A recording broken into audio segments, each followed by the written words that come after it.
The Junkers Ju-52, an iconic transport aircraft that flew both before, during, and after World War II. The aircraft first flew in October of 1930, 9 years before World War II. It was constructed using corrugated duralumin, giving it a distinct look and a strong design. This was a rare feature in 1930. The most distinguishing feature of the aircraft is no doubt the tri-engine layout, but it was actually first conceived and flown as a single-engine aircraft.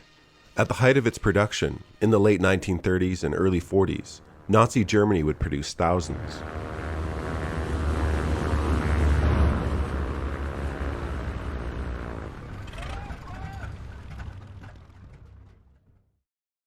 After World War II, both France and Spain would continue producing the reliable aircraft, and many airlines would continue servicing pre-war Ju-52s. Some captured Ju-52s are rebuilt and repurposed. Companies like the Short Brothers of Northern Ireland rebuilt several for civilian use. The last Ju-52 was produced by Spain in 1952, giving the aircraft an impressive production run of 22 years. The majority of the Ju-52 family of aircraft flying today are in fact post-war Spanish Casa 352s.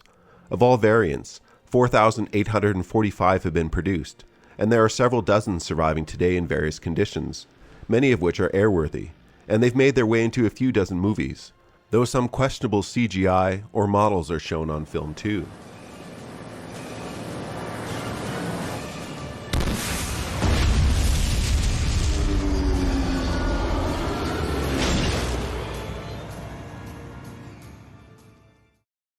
Commercial production of the Ju-52 began in 1931, and this included experimentation with different engines, including this Canadian Ju-52, which was fitted with an Armstrong Siddeley Leopard radial engine, followed by an upgrade to a Rolls-Royce Buzzard engine.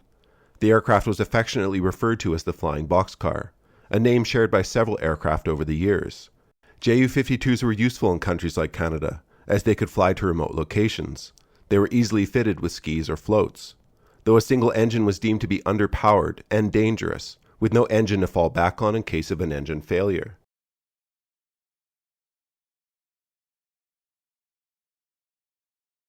In 1932, the safer 3-engine Ju-52 would see more mainstream use, with deliveries to Lufthansa, flying popular routes such as Berlin to Rome and London.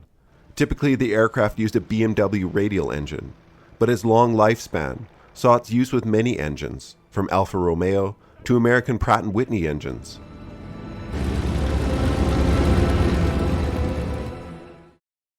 "1935 would see the aircraft's fate change from one of peace and commerce to a machine of war.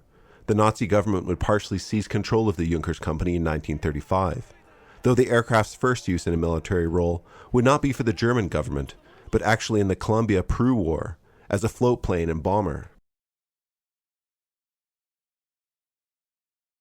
In 1934, the Luftwaffe would acquire a bomber variant in limited numbers, and secretly, while development of more dedicated and modern bomber aircraft were pursued. A typical Ju-52 bomber could carry a load of 1,500 kilograms, and was only defended by 2 MG-15 machine guns.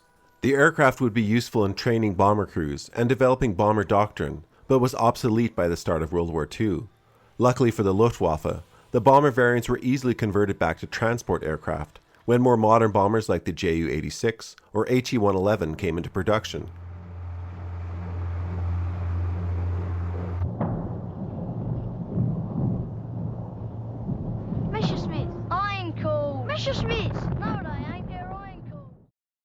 The most extensive pre-war military use of the Ju-52 was by the German-supported Spanish nationalists during the Spanish Civil War. Franco and the nationalists first used the aircraft to great effect, transporting troops loyal to Franco from Morocco to the mainland, bypassing a Republican naval blockade. This greatly improved the tactical position of the nationalists, and is highlighted in the Spanish Civil War film, While at War from 2019. Ju-52s would be significantly relied upon by the nationalists throughout the Civil War, with Franco and his staff frequently using the aircraft.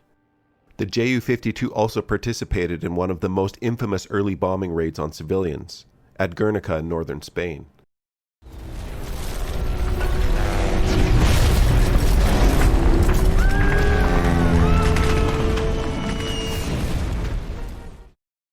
At the start of the Second World War, the Ju-52 bomber role was quickly phased out, but it was still highly relied on as a transport aircraft, and used for dropping paratroopers, for which the Luftwaffe had excellent success with, in Denmark, Norway, and the Netherlands, leading other Western governments to expand plans for their own airborne forces.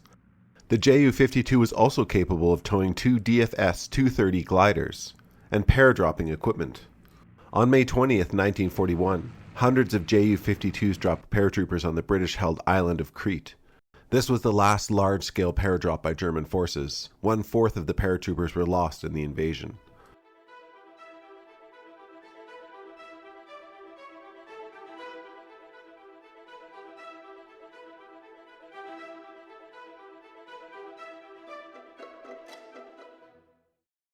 When Germany went to war in 1939, it was able to quickly press hundreds of civilian Ju-52s into military service, with little need for modification. The Ju-52 was one of the most reliable passenger planes in the air. Despite being dated, the Luftwaffe would see over 3,000 new Ju-52s delivered during the war, with production only cancelled in 1944. Germany's stretched production capabilities were never able to accommodate a mass-produced replacement for the Ju-52.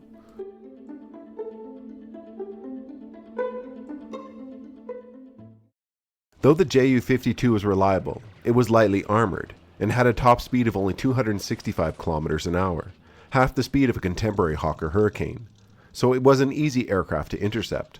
Most Ju-52s had a range of around 1,000 kilometers. A Ju-52 either had to be used in secure airspace, or with good fighter protection.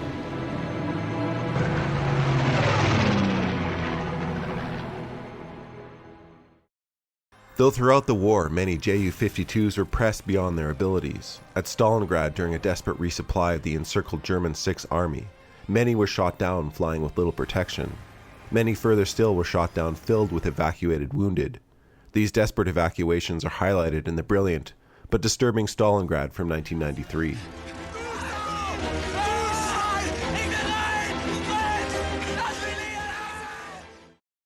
The aircraft might most famously be associated with Hitler himself, who frequently flew in many Ju-52s. You can see how one of Hitler's personal Ju-52s would have looked in Valkyrie from 2008. It has the correct paint scheme and registration, D2600. It would have been visible for escorting fighters, keeping a close watch on it. Valkyrie also highlights a real attempt made on Hitler's life during a flight on a Ju-52, when a bomb disguised as alcohol was brought on board. Unfortunately, it did not explode.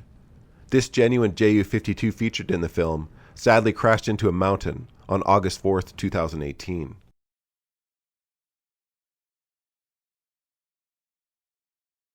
Hitler had nearly 50 personal aircraft during the war, most of which were Ju-52s, the first of which he used in 1932.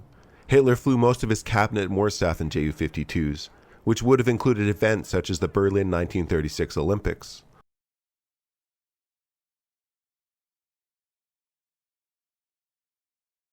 In the Dirty Dozen Next Mission from 1985, there are some lengthy and entertaining scenes featuring what is supposed to be a Ju-52 stolen from Hitler by Lee Marvin and his men. The aircraft featured in this film is the Spanish 352L variant. We're gonna make it over the cliffs? This duck soup will clear about 10 or 15 feet. 585 Ju-52s were built after the war, and dozens were captured. They found their way to all corners of the world in limited numbers. The Swiss Air Force was the last nation to officially use them as military aircraft, ending their use in 1982. Some of those aircraft are still available to be booked for sightseeing tours with JU Air.